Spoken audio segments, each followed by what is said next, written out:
Hi everyone, welcome to Spotlight Chats. I'm here today with Luis Brito, who is Vice President of the delivery platform at Beam Therapeutics and also a member of the industry advisory group at CRS. So welcome, Luis. Thank you so much for joining us today.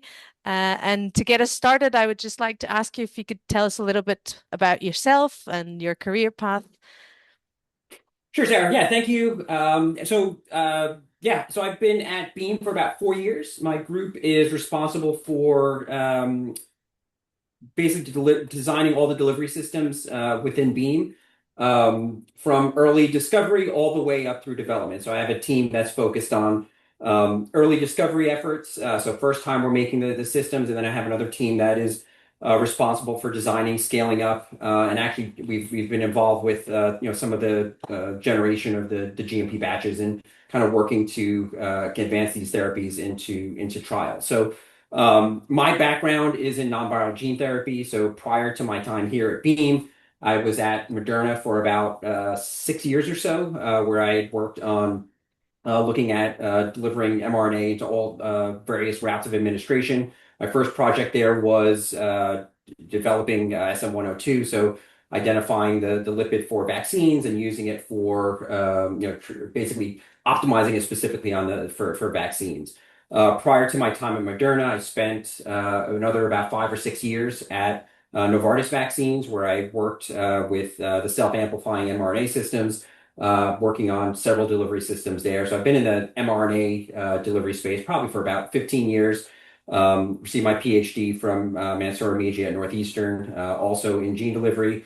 Prior to my time getting a PhD, I spent a little bit of time right out of undergrad, working at two small biotechs. One was doing more kind of analytical chemistry. The other one, I was exposed into pulmonary delivery of siRNA. So kind of really been focusing a lot of my career in the nucleic acid delivery space. And it's personally a very, very exciting and fulfilling space because there's so many technical challenges, but then also kind of real world applications that I'm personally very very excited to kind of bring to the clinic and watch them advance. That's great. And actually it goes to show how people, whenever the COVID vaccines appeared and people were like, oh, these new vaccines. No, we've been working on that for a very long time now. I mean, the formulation for the COVID vaccine was kind of the initial work started in like 2016, 2017. A lot of the kind of efforts to manufacture and kind of build out the infrastructure was done during COVID because there just wasn't a way to make Yeah. millions or hundreds of millions of doses of vaccine. But most the foundational work was done many many years before it. Yeah.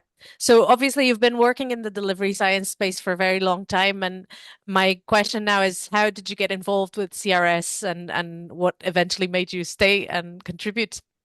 Yeah, so my initial involvement with CRS, look back to even grad school. I recall going to a meeting, to a CRS meeting. I think this was right around when MC3 was being kind of identified and kind of the story was being shared.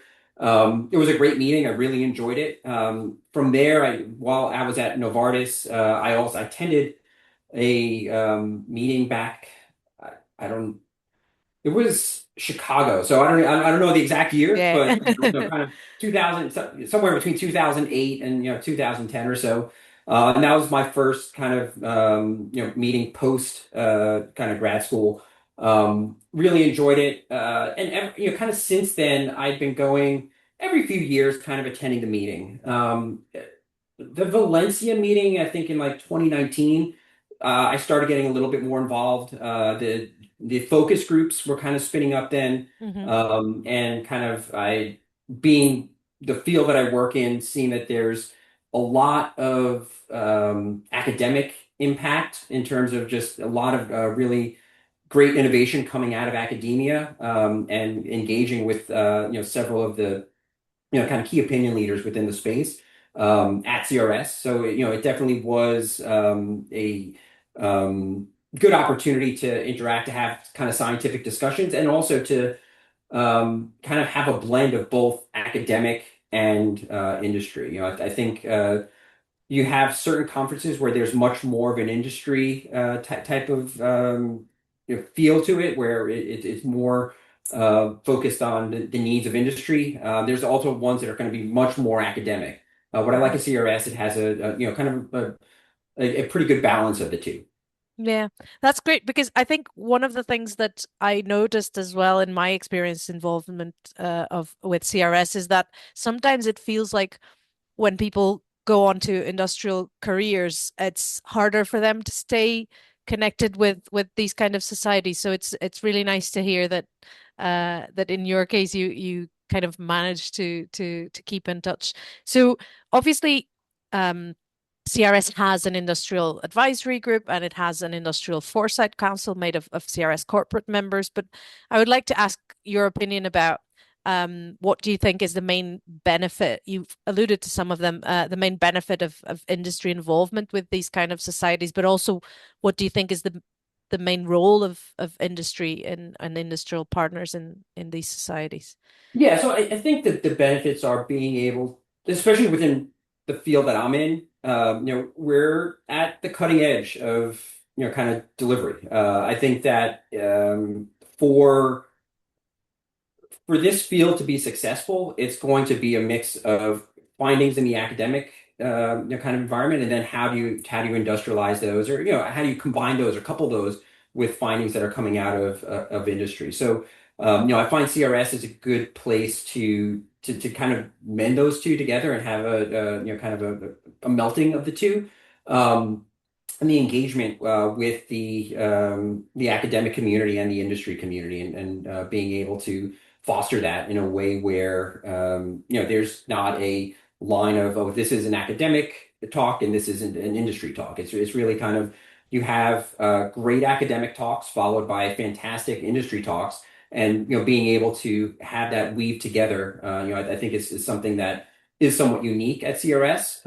I'd also argue that the industry talks are a little bit higher quality in terms of science. I think that people are more willing to share a little bit more than they would at other conferences, likely because of the high level of rigor from the academic talks.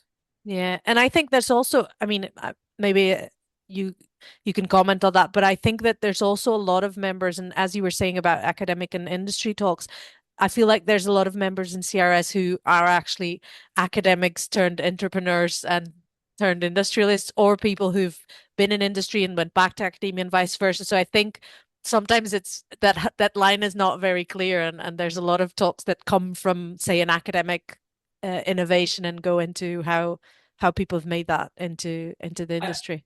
I'd also argue delivery science is very applied. So it's you're not having these really basic, kind of fundamental scientific discoveries. The discoveries are for the purpose of advancing a medicine. And I think that we're all kind of in this field to try and kind of better human health. So I think that there is an aspect to it where, since this is a little bit more applied, the talks are going to naturally have a application in the industrial space.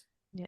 And with you being obviously in an area, geographical area which is so bursting with tech and biotech and pharmaceutical industry, do you feel like you also get some level of engagement with talent when you go to CRS? Do you think there's some level of do you notice that, do you have some CRS members or former CRS members working with you in the different companies you've passed by? Yeah, oh, de definitely. I think CRS is woven. I don't think I mentioned I'm Cambridge. I work in Cambridge, Mass. I'm located in Massachusetts. So Hmm. I've definitely had former CRS members, current CRS members, working alongside me with all of the kind of work that I'm doing. So it is definitely a organization, a society that its members are woven throughout the biotech industry. Yeah, I think it's important because obviously some of our audience is early career um researchers, and I think it's really interesting for them to see as well that being part of CRS also can help them um go through these career paths. So that's really interesting. And in terms of the field, obviously, you mentioned you work in particular in at cutting edge of the delivery science, and what would you say? And I want to avoid the obvious lipid nanoparticles and mRNA vaccines, but aside perhaps from that, which I think and everyone in the field will probably agree made a, a lasting impact and will make it a lasting impact in the progress in our field. But what else do you think has been kind of the most interesting or important advances lately Yeah, that you would? I would argue the most, at least the biggest impact recently has been a lot of the in vivo CAR T work that's come out. So if you look at probably the last 6 months or so. So there's been three deals, one that was announced today. So the first one was Capstan. So that's a CD8, I think a CD8 targeted TLNP. There was Orbital Therapeutics, which was a also a targeted LNP. And then Orna today was announced that they're being acquired by Lilly, also a Mhm. targeted LNP. So I do think that the COVID vaccines has allowed for greater industrialization of mRNA mediated delivery of LNP mediated delivery of mRNA. I think that the targeting aspect is going to be a really, really important one.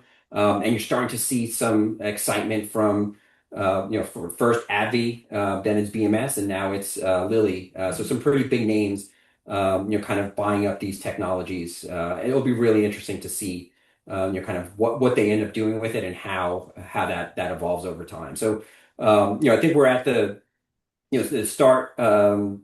Liver, I think that there's kind of a level of performance there that we'll get there. And I think that the data is looking really promising. We know how to get to that tissue. Local delivery, like for mRNA vaccines, I think that's another one. Mhm. Now it's how do you get extrahepatic, and I think that there's some data out there, even just from these deals, to indicate that you are able to get to other cell types beyond just hepatocytes in the liver. Yeah, and I think ultimately that's kind of the goal, isn't it? Is if you think it's so interesting how we all end up to it's we go so many places in research and ultimately we all come down to that magic bullet concept that started the field.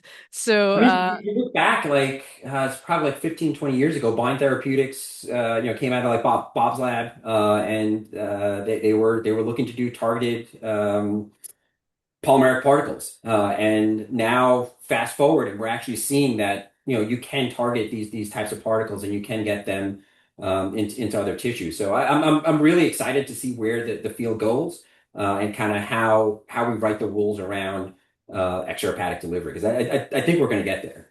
yeah, and it's going to be interesting to see in Lisbon how many talks and Oh yeah. sessions we'll have around targeted delivery and in vivo CAR T.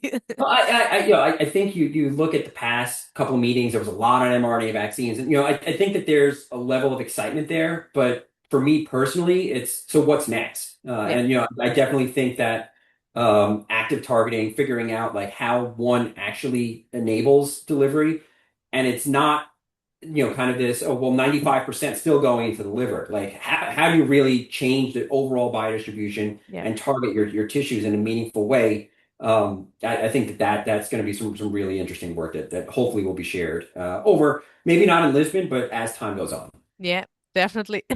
Okay, and obviously you've been in the field for a few years and gone through three different significant companies. So if you had to think back and choose two or three people who've inspired you, who've been role models to you in the field, who would you say those were and why? Yeah, so I think this is much more of kind of a personal question for me. I would so definitely my advisor, Mansur Amiji. I think spending a lot of time with him during grad school, and then also getting to know him afterwards, and kind of not in that advisor advisee role, but more of as a kind of a kind of career mentor and someone that I'm able to leverage. I think that's he's definitely someone who has impacted and shaped my career. And then I would say probably two of my bosses from industry, Manmohan Singh. So I reported to him at Novartis. He hired me out of grad school, and I report to him here at Beam. So it's one of those kind of boomerangs where started my career off with him, and now I'm working alongside him. He's been a great mentor and ally for me and my career over the years.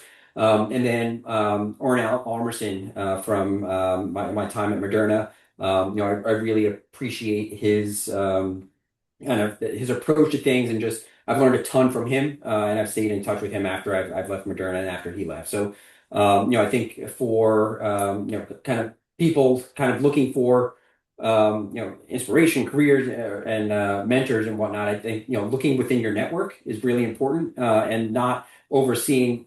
Oh, there's this luminary here, this kind of big name there. I think just kind of seeing who's in your own sphere, and leveraging them as best possible, because there's some really amazing people doing some really great work, probably not too far away from your own immediate sphere of influence. Yeah, and I think you made a really good point in sometimes you need some time and that difference, what particularly with your advisors and getting past that PhD done Yeah. part, and then it's a different relationship, but not to say that one is good and the other one isn't, but it's different, and you can really transform that relationship into more of a career mentorship and support. And you mentioned allies. I think I always talk about how important it is to have mentors and advocates. I always Oh yeah. I learned this at a CRS conference at a talk about women in science, and I really think it's really key. So yep, that's very interesting. And yeah, just before we finish, so I always ask my guests, and I want to ask you as well, is there any final message that you want to leave for CRS members who are listening today? Yeah, so I would encourage you to reach out, engage. There's a lot of people who are really passionate about what we're doing. And the first step is just kind of reaching out to those people, having the discussions when you're at kind of the scientific meetings. Everyone is typically very open to discussions, so I would strongly encourage you to kind of take that first step and just have the discussions with individuals, and then also just do good science. I think for the betterment of what we're trying to do, challenge yourself, and kind of always question that first result. Make sure that it really is kind of what you think it is, and don't be afraid with kind of questioning it and going back and kind of iterating on it, because I think that's really how we're going to advance. I think that's a really good piece of advice. I think questioning everything and not losing that inquiring mind, which is basically what makes us researchers in the end. That's really important. Thank you And so you can always much. do good. You can do very impactful, high quality science in industry. Oh I think yes. I think that there's. I guess in this field, it's pretty well established, but I have seen others kind of question academic versus industry, but I do think that there is high quality science coming out from many different places.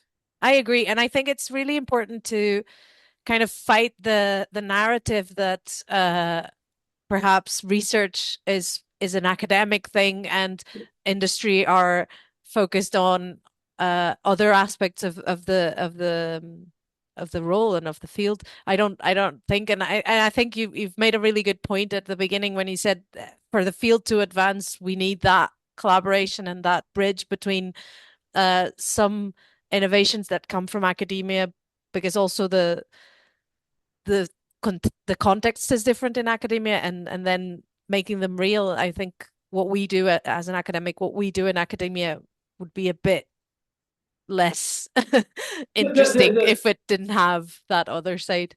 the motivations are different, and that Yeah. I think that that's that sometimes a hard thing with industry talks or industry kind of industry sharing.